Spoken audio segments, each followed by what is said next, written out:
最近前往圖書館，機緣巧合之下睇到一本書，書名叫《為何時間不等人》。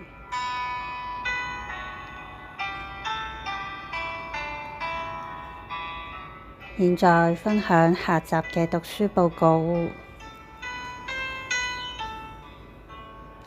作者係列咗一份清單，上面有一啲短句嚟形容時間，大家可以思考一下，對於你時間，你會喜歡用什麼嘅短句嚟形容呢？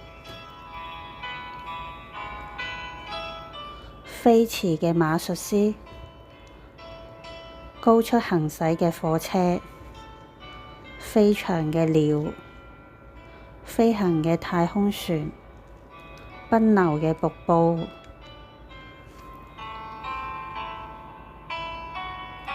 乏味嘅歌曲，風吹嘅沙塵，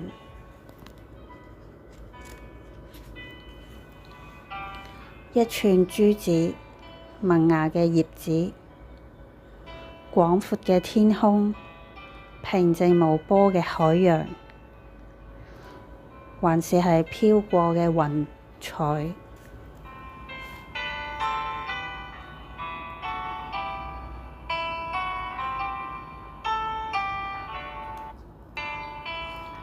對於我而言，時間就係奔流嘅瀑布。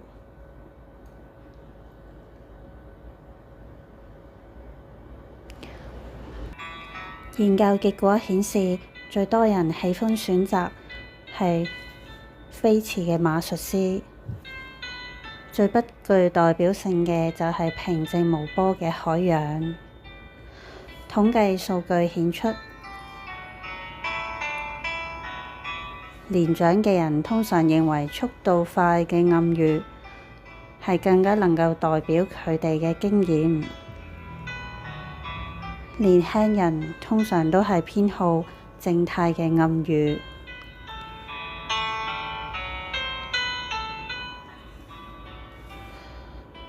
而且呢啲形容詞會令到人感覺時間有快速流逝嘅印象。你選擇嘅答案係代表住你心裏面忙碌嘅程度，或者你認為時間有幾寶貴。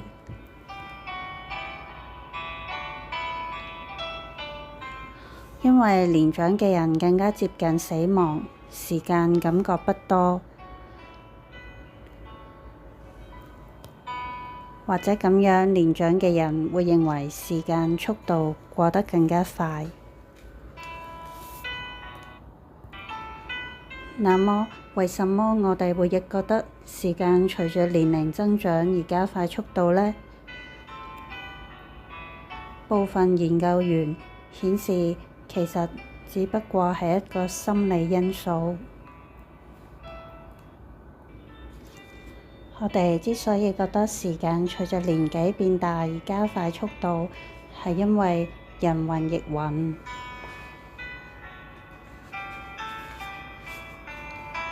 呢種想法其實缺乏科學嘅論證。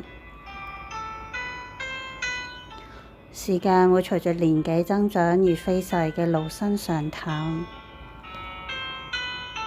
其實時間並沒有加快速度，時間嘅步調向來十分之平穩。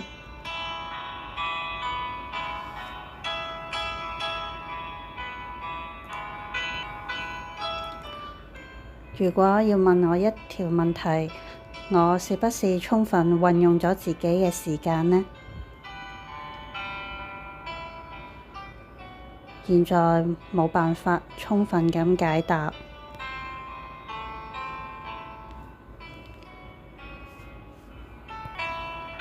好比如聽一首音樂，我哋需要聽完整首音樂先能夠評論首音樂是否好聽。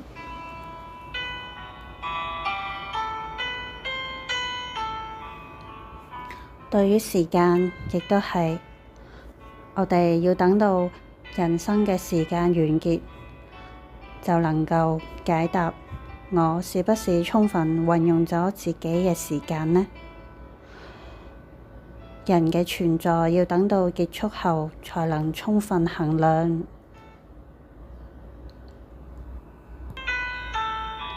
或許年輕人可以展望人生大事，喺未來更多期望下，就會覺得最近嘅10年過得慢。而年紀較大嘅人，生活可能比較重複性多，就感覺時間過得比較長。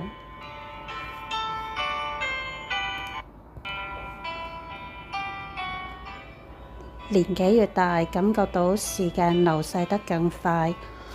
呢個問題，或許係因為大家一般嘅觀念，亦都就是講話，大家都認為時間會隨住年齡增長而飛逝得更快。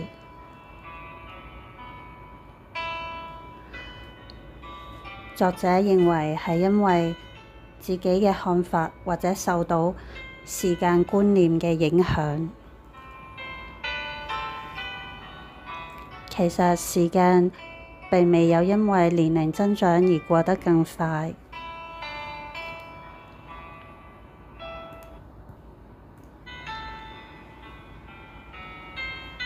希望我呢個讀書報告可以解決到大家心裏面長久以來嘅問題。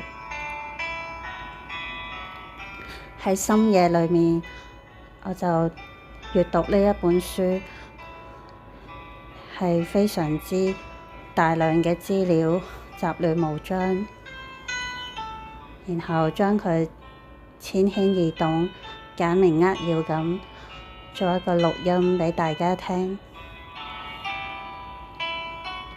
希望都市人都可以了解到時間。